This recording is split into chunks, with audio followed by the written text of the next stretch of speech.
Welcome, Sagittarius, to your beginning of the month of June reading. Hope you friends are doing great out there. Welcome back, all subscribers. Anyone new, welcome, welcome. Okay, guys, I am doing the beginning of the month first before the astro dice. Yes, it's a little weird. And yes, it's been throwing me off. But this is the way it's going to be. So, and the reason is because we have the Mercury retrograde is throwing some energy at you that is kind of changing things around at the end of the month, going straight into June. So I really want to catch that energy shift before June actually starts, right? So it's actually more beneficial for you guys to do it this way. So this reading is for the 31st through the 6th. Okay.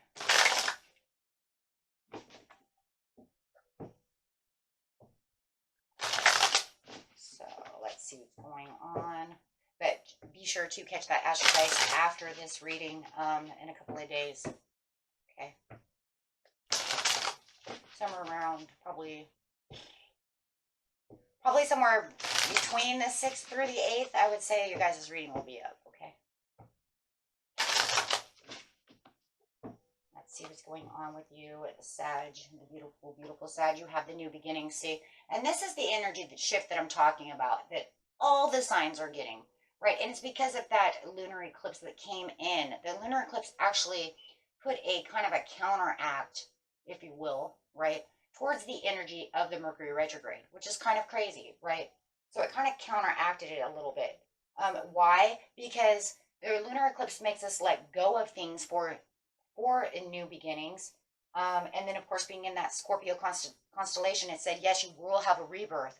So it kind of, like I said, counteracted this Mercury retrograde, which is karmic energy. So it's almost like the lunar eclipse kind of had people already going through a regeneration of karmic things to let go of things. So the Mercury retrograde says, oh, okay, now that doesn't mean your ex won't come back. I haven't seen a whole lot of that just yet. Like I said, I did for a couple of signs, but it's kind of crazy because the majority of them did not really get that, right? Or if they did get that, you guys are not like worrying about it because you let it go, right, during that lunar eclipse. So these readings are really awesome for a Mercury retrograde. I'm not seeing those wild readings. A couple here and there, but nothing like we usually do. So what this is saying right now is that you have this new beginning over here, Sag.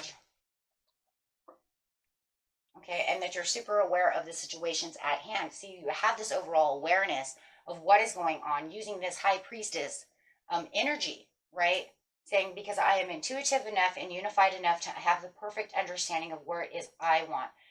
Your intuition is sparking and you're super aware of what you want and where you're going. See, now that's going to in itself counteract the Mercury retrograde in itself because it kind of likes to confuse us with energy. Hey, do you want to let this go or not let it go? Oh, you don't want to let that go? You know, so then it wants to bring it back. But you're saying, no, I'm ultimately aware of where my victory and success is. So therefore, you're already put yourself into a new energy shift. See, there it is. Yep, going for what your desires are. Instead of allowing past desires of things that don't serve you to be a part of what is holding you back, you're saying, no, I've let go of those so that I can move towards the present victory and successes to get to where I want to be for the future. And that makes a huge difference. And that's where the shift is really coming from, putting the obstacles and challenges behind you, right? Which is a good deal if you think about it, right? Because it's not going to, you're not allowing it to really affect you. The more that you put it behind you, the more you're jumping that obstacle, that challenge, right? Hurtling over it instead of allowing it to make you walk the plank. See, because otherwise you would say Mercury retrograde is going to make me walk this plank again. I'm so sick of it. right? Doesn't mean it still won't bring up obstacles and challenges. That's always going to happen. It just means that in this reading, the energy I'm picking up from you guys is I'm hurdling over these obstacles and challenges, trying not to let so-and-so affect me, not allowing this over here, even if I felt that it was a well-deserved reward I should have had. Screw it. I'll just continue to keep going forward. Very good. And that's demanding of yourself to break those chains and those karmic chains of things that no longer serve you, and speaking of the things that your heart desires and that you truly, truly want, bringing in patience and planning. Wow, for this beginning, and with your heart chakra open, so you got 3 chakras going on right here.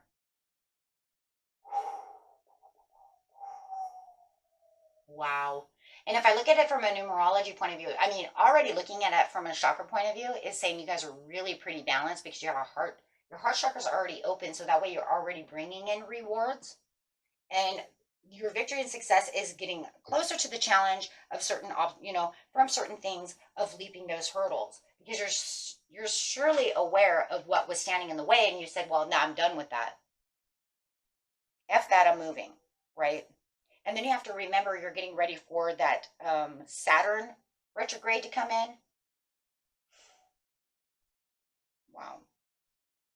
I think that one starts turning on the 4th or the 5th or something like that of June, which is coming up right after this reading, right? Or no, right through this reading.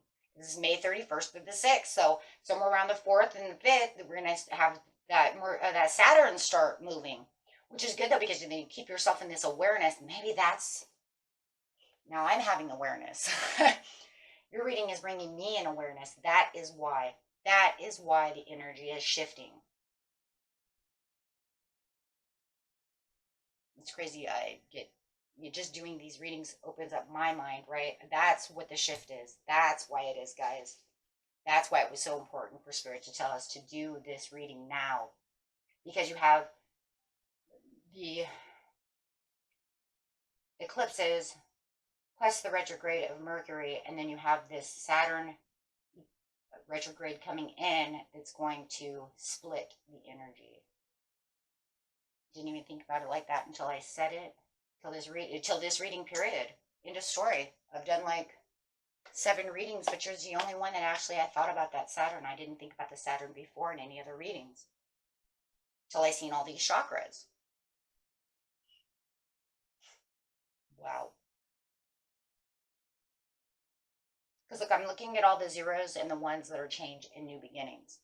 And I see the 6 for the harmony and bringing in that harmony. And I see all the chakras, and then I see the 5 for the change, and then the 7 for the divine messages, right? And really getting on the divine path.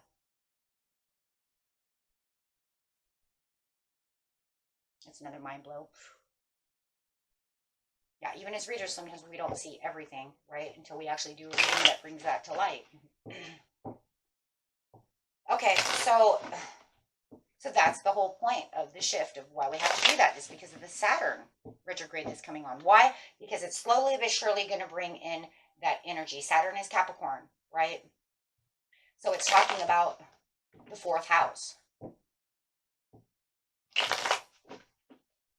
It's going to be your house of relationships, home, right? It's going to hit that 4th and 5th house of love, relationships, home. Wow. So any challenges that you're seeing within the different areas, you've already got a different perspective of what's going on within the situation with the High Priestess coming through. So you guys are already seeing it, not only from your intuitive side, but I do believe that you're seeing it from a whole different perspective. Good job, guys. We talk about that in spiritual readings all the time. So definitely seeing it from a third person's point of view. And that is going to also help you get to what you need, because you're looking at it from, well, why the hell would that do anything, right? What's that going to help? If I keep going over this way through this obstacle and challenge, that's not helping me get through it, right? I have to kind of step back, look at it from a different place, and have a retrospective about the situation, right? With the Queen of Wands, this brings up more courage. So it's saying you're putting yourself into more of a courage within a challenge. Now, the challenges you're bringing out within the situation is a one of courage and higher authority to be able to get through the obstacles and challenges. With the Ten of Cups coming out, because there it is again. The Ten of Cups is saying, because this is going to be more satisfactory for getting to the victory and success that I'm actually looking for, right? Because now you're talking about some kind of, I don't know, I see the rainbow and stuff over here, and then I'm seeing the sevens, and I'm seeing the High Priest. I'm thinking this is kind of some kind of cosmic job, maybe, for some of you, through a challenge, to see things from a different perspective with the Queen of Wands and the High Priestess. Wow.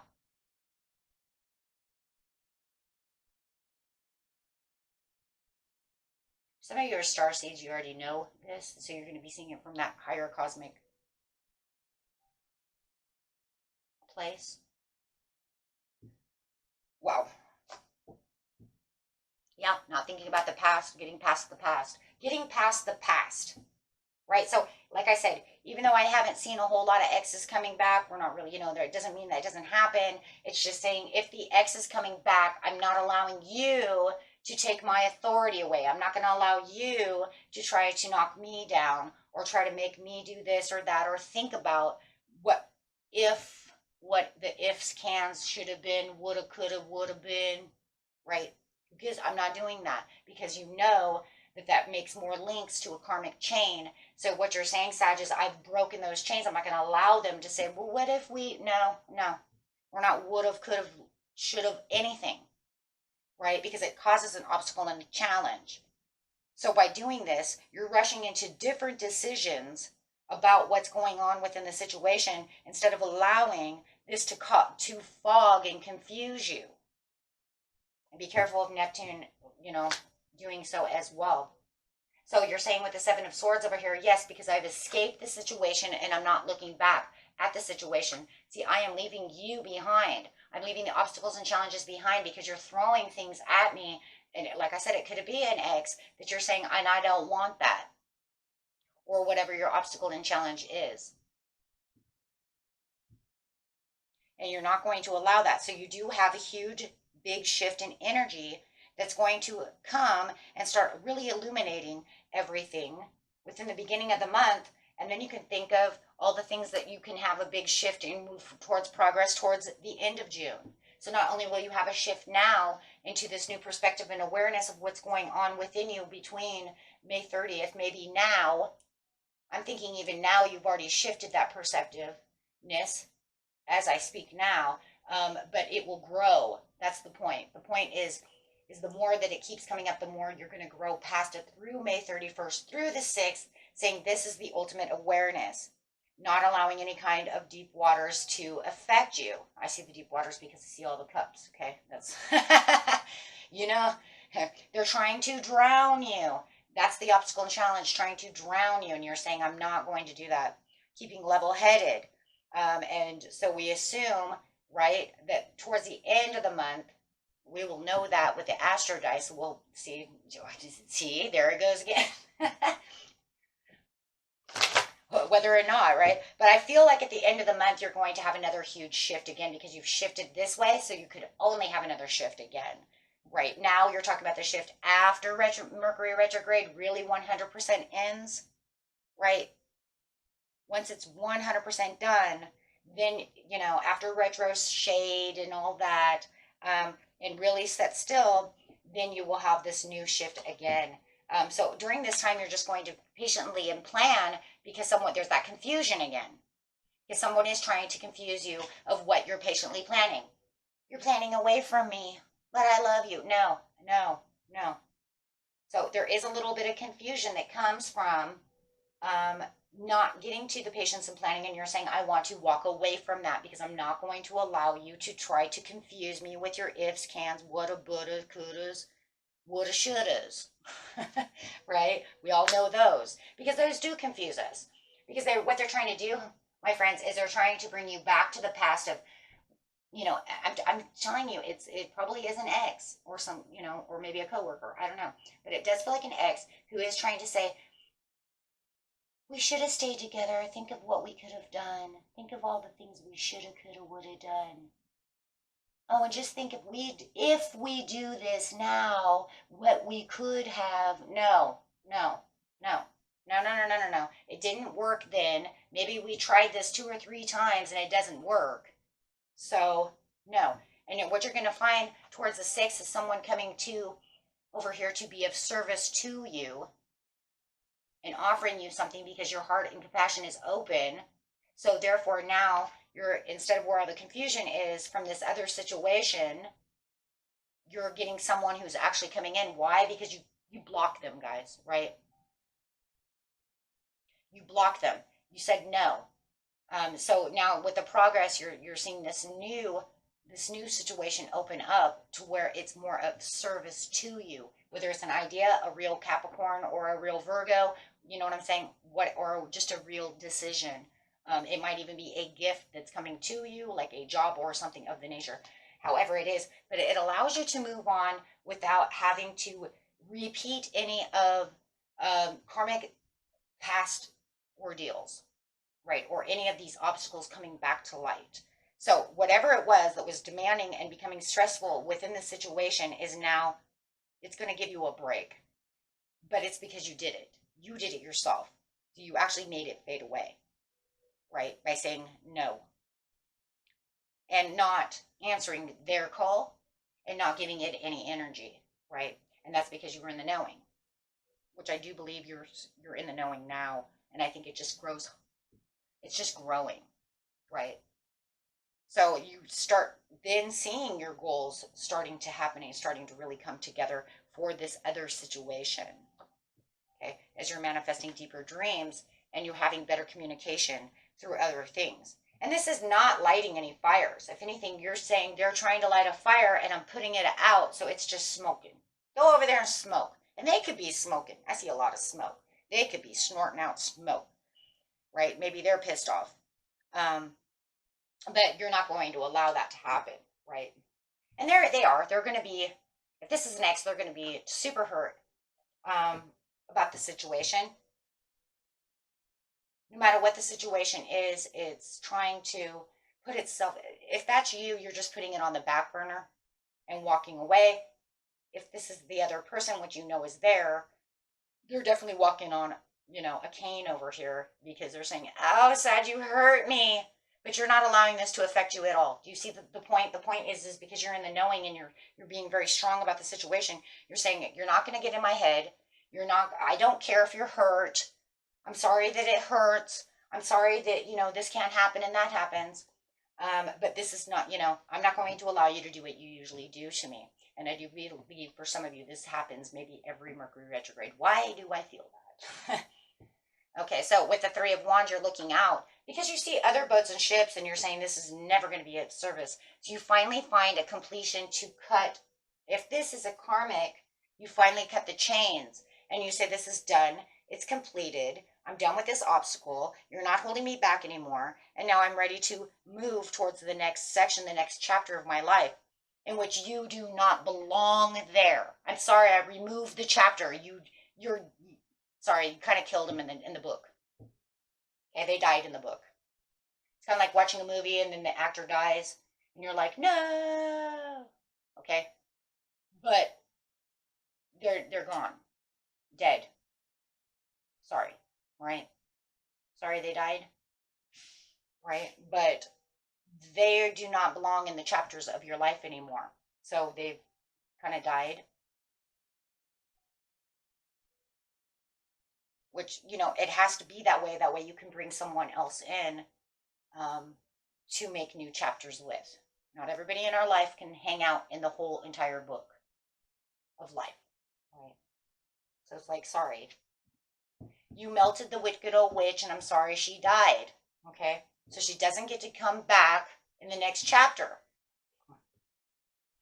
Return to Oz 2 does not exist with that witch. You get somebody else. Right? So, and that's just the way it's going to be.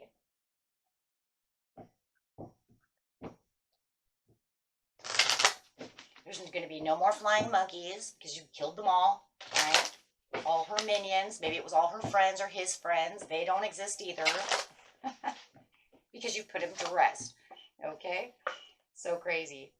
But there is going to be a lot of compromise that you're going to do within the situation. A lot of the compromise is the way that you're dealing with this situation, my friends, to make sure that you do get the Wicked Witch and the flying monkeys out of the book. That really is what it is, right? Yes, sure as, in our book, we're going to pick up somebody else, some wicked, evil magi or something, right? Some wizard, whatever, right? But this is going to definitely help because you're becoming with big, happy changes in the end. So it's definitely necessary to do so that you can make the next chapter big, happy changes. What's going to happen in the third, I don't know, the 33rd chapter, let's say you're 33 years old, so, or 32, who knows what's going to happen in 35? Maybe you picked up the, you know what I'm saying? The next wicked witch, right? But then she's not going to last very long, or he or whoever, and then you're going to make new chapters all the time. I always see life as a book because it really makes more sense. It's actually good for perception as well because you could say, well, this chapter 1, I was 1 years old. You understand what I'm saying? So it's like my chapter 47, I would like to make more money than in chapter 46. See what I'm saying? So we're always trying to evolve the chapters within our life to make them a better story, right? Okay. And this is really going to bring in the terms of what's real worth to you and bringing your real worth up within your own life story as well, because it's going to make other people see it as well. Wow, your book's amazing, right? Where I have hurts, pains, this, that, drama, boom, boom, boom, boom. But right now you're saying, I'm kind of done with that one. I need something different. So just keep going strong because I do see you instigating this kind of new birth of yourself for this new chapter, right? So that you can have the big ideas and catapult bigger success for yourself. Okay. And it's really happening. It's just going to happen with these small little adjustments. Man, I swear I said this in like 3 different videos. Everybody's doing these small little adjustments. But that's what it is. It's small little adjustments here and there. And that's what the compromise is. Okay. To open up these doors for exciting new people, business, money. Bam, bam, bam. Man, your next chapter is going to be amazing. Okay. Till next time, my friends. Peace and love. Bye-bye.